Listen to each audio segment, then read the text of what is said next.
Assalamualaikum warahmatullahi wabarakatuh. Bagaimana kabarnya anak-anakku sekalian? Semoga pagi hari ini kalian tetap cerah, ceria, dan tetap semangat dalam menerima pembelajaran kita pada pagi hari ini. Sebelum pembelajaran kita mulai, marilah kita berdoa terlebih dahulu supaya Allah senantiasa memberikan kita kemudahan, kelancaran, dan diberi kesehatan supaya kita bisa menerima pembelajaran kita pada pagi hari ini. Pada pagi hari ini kita akan belajar tentang tema 4, yaitu sehat itu penting. Masuk pada pembelajaran subtema kedua, pembelajaran kelima dan keenam.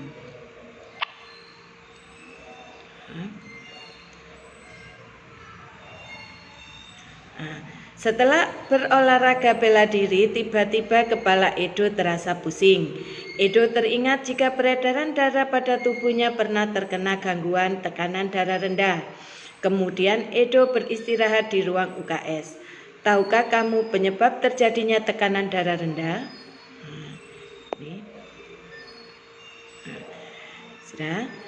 Bacalah artikel tentang gangguan pada organ peredaran darah manusia, baik dari surat kabar, majalah, maupun internet. Tuliskan nama gangguan dan penyebab-penyebabnya.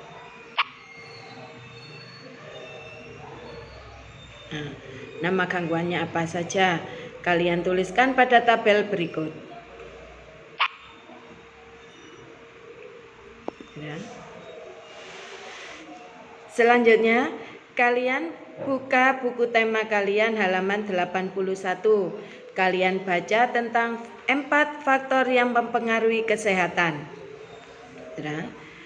Kesehatan adalah anugerah yang paling berharga bagi setiap insan manusia. Buat apa banyak harta tetapi badan kita sakit? Ada juga yang mengatakan health is not everything, but without health everything is nothing. Memang kesehatan itu bukan segalanya, tetapi tanpa kesehatan segalanya tiada artinya. Saat sakit kita akan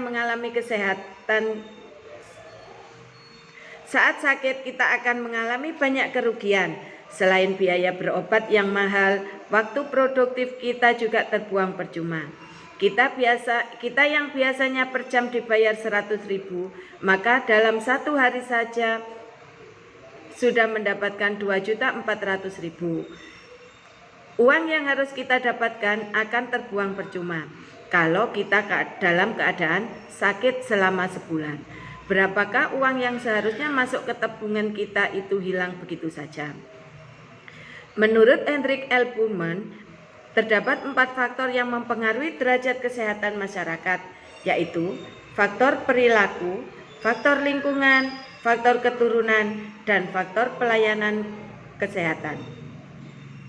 Dari 4 faktor yang mempengaruhi derajat kesehatan tersebut, ternyata faktor perilaku memiliki pengaruh yang cukup besar. Kemudian diikuti oleh faktor lingkungan, faktor pelayanan kesehatan, dan faktor keturunan. Keempat faktor di atas memiliki keterkaitan dan saling mempengaruhi. Yang pertama adalah faktor perilaku. Perilaku masyarakat yang sehat akan menunjang dan berdampak semakin meningkatnya derajat kesehatan. Hal ini dapat kita lihat dari semakin banyaknya penyakit berbasis perilaku dan gaya hidup. Misalnya, kebiasaan pola makan yang sehat dapat menghindarkan kita dari serangan banyak penyakit, antara lain jantung, darah tinggi, stroke, obesitas atau kegemukan, diabetes mellitus, dan lain sebagainya. Kebiasaan perilaku mencuci tangan sebelum makan dan menghindarkan kita dari penyakit saluran pencernaan seperti diare dan lain-lain. Perilaku menggosok gigi setelah makan dan sebelum tidur dapat mencegah penyakit seputar kesehatan gigi dan mulut. Dan masih banyak perilaku atau kebiasaan yang berpengaruh terhadap kesehatan. Yang kedua adalah faktor lingkungan. Lingkungan yang bersih dapat berperan dalam meningkatkan derajat kesehatan masyarakat. Perbandingan angka orang sakit yang signifikan terjadi antara lingkungan yang bersih dengan lingkungan kumuh atau kotor. Beberapa penyakit yang sering menjangkiti masyarakat yang hidup di lingkungan kumuh antara lain demam berdarah, gatal-gatal, infeksi saluran pencernaan dan pernafasan. Yang ketiga adalah faktor pelayanan kesehatan. Ketersediaan fasilitas kesehatan dengan mutu pelayanan yang baik akan mempercepat derajat kesehatan masyarakat. Dengan adanya fasilitas yang mudah terjangkau dan dengan mutu pelayanan yang baik akan meningkatkan akses pelayanan kesehatan masyarakat. Ketersediaan fasilitas harus diikuti dengan keterampilan tenaga kesehatan yang merata, mencukupi, dan mempunyai kompetensi di bidangnya dalam pelayanan hingga tingkat pelosok desa. Yang keempat, faktor keturunan. Banyak penyakit yang dapat kita cegah, misalnya dengan cara membersihkan lingkungan. Namun sebagian penyakit tidak dapat kita hindari, seperti penyakit keturunan. Semakin besar resiko penyakit keturunan, maka akan semakin sulit meningkatkan derajat kesehatan. Untuk mencegah penyakit turunan perlu adanya konseling perkawinan yang baik. Keempat faktor di atas saling berpengaruh dan tidak berdiri sendiri. Oleh karena itu, upaya pembangunan sarana kesehatan harus dilaksanakan secara berkesinambungan dan secara simultan. Upaya yang dilaksanakan harus komprehensif, mencakup upaya preventif atau promotif, kuratif, dan rehabilitatif. Pemerintah sebagai pembuat regulasi harus berperan aktif dalam pembangunan sarana kesehatan serta pelaksanaan kesehatan secara menyeluruh. Berdasarkan teks bacaan tersebut, buatlah kesimpulan mengenai faktor-faktor yang mempengaruhi kesehatan masyarakat. Tuliskan hasil kesimpulan kamu pada kolom berikut.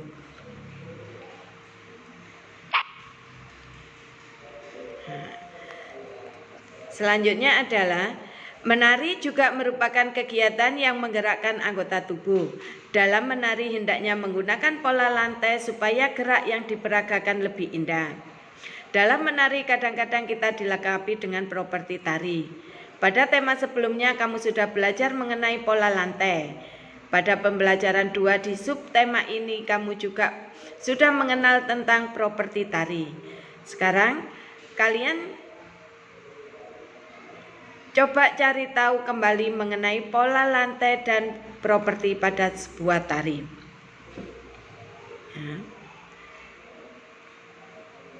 Yang pertama, coba cari tahu kembali tentang pola lantai.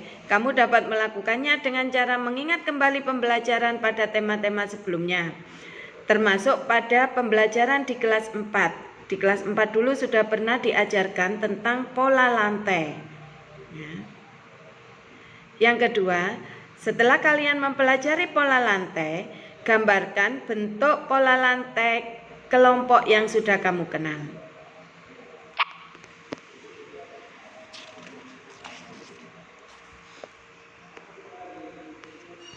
Siti dan teman-temannya menari, mereka melakukan gerak tari dengan alat.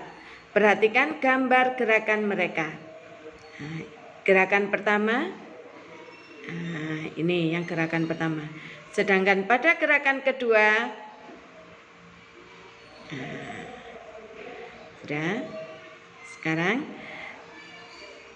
alat apa sajakah yang digunakan Siti dan teman-temannya untuk melakukan gerakan tari? Yang kedua, bagaimana Siti dan teman-temannya menggerakkan propertinya? Uraikan gerakan Siti dan teman-temannya sesuai dengan pengamatanmu terhadap gambar di atas. Sebelum kamu menguraikan, coba kamu tirukan terlebih dahulu gerakannya. Peragakan dengan pola lantai yang terlihat pada gambar. Gerakan pertama, pola lantai bagaimana? Gerakan kedua, bagaimana?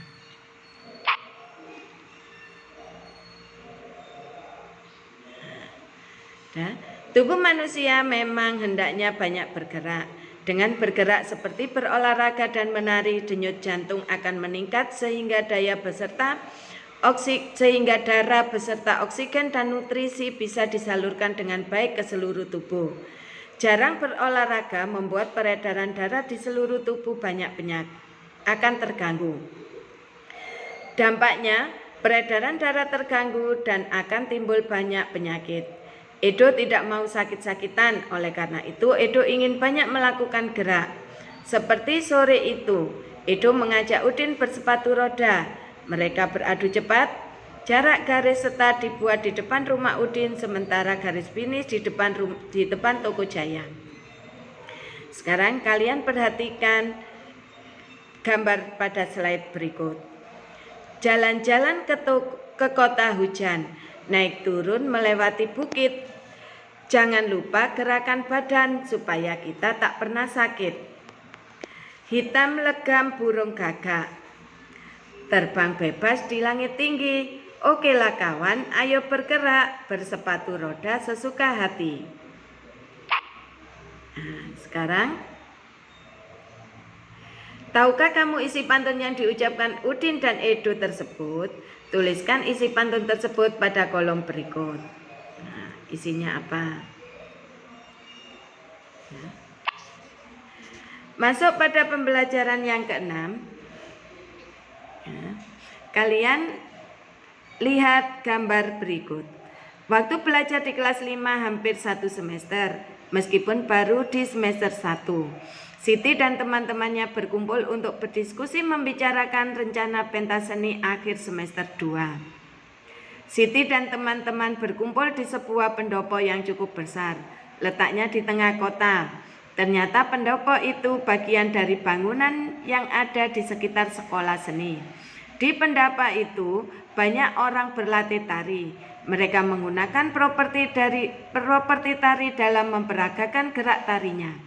Di pendopo itu pula Siti dan teman-temannya sering berlatih menari. Nah, sekarang kalian amati, ya. Sudah? Amatilah gerak-gerak tari dengan menggunakan properti berikut. Amatilah juga pola lantai pada kedua gerak. Pola lantai apa yang terbentuk pada gerakan tersebut? Nah, ini gerakan pertama dan ini adalah gerakan yang kedua.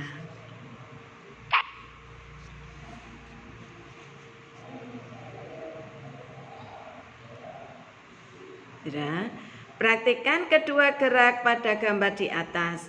Praktekkan secara berulang-ulang sampai kamu menguasai gerak tersebut. Praktekkan dengan pola lantai dan properti yang sesuai.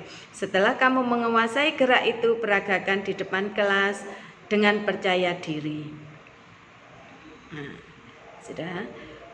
Selanjutnya kalian buatlah gerak tari dengan pola lantai. Kamu boleh menggunakan properti. Buatlah gerak dengan hitungan 2 kali 8 saja. Uraikan gerakan dan gambarlah pola lantai pada kolom berikut.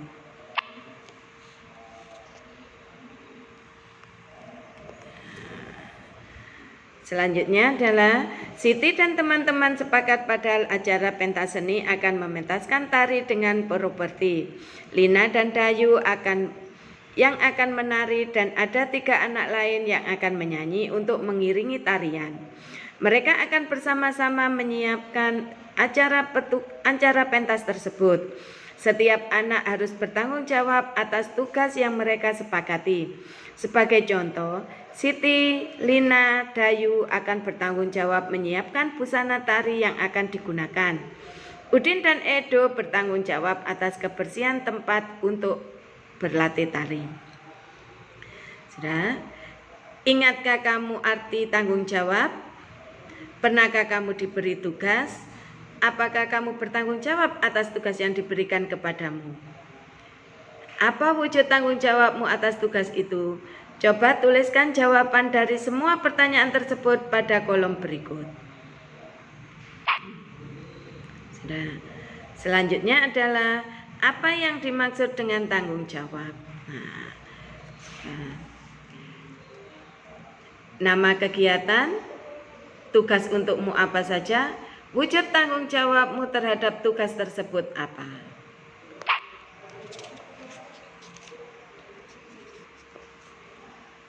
Selain olahraga menggerakkan badan dengan menari juga menyehatkan. Siti selalu bersyukur atas kesehatan tubuhnya. Siti, Dayu, dan teman-temannya akan membuat gerak tari menirukan kupu-kupu terbang. Mereka akan menggunakan properti berupa selendang dan membuat pola lantai.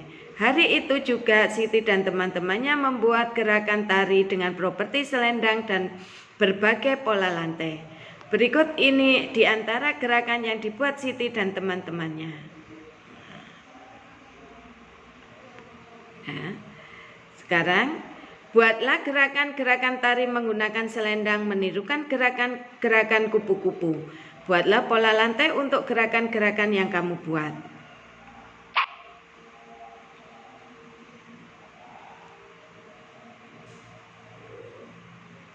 Nah, sudah?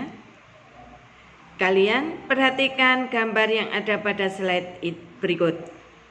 Si Dayu menari-nari, jangan lupa pakai selendang. Wajah dia berseri-seri karena kamu selalu berdendang. Bu Ratna pergi belanja ke pasar beli kain katun. Siti selalu bisa saja menyapu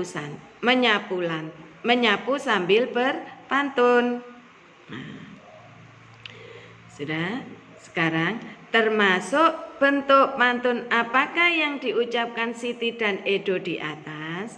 Tanyakan pada orang yang kamu anggap tahu.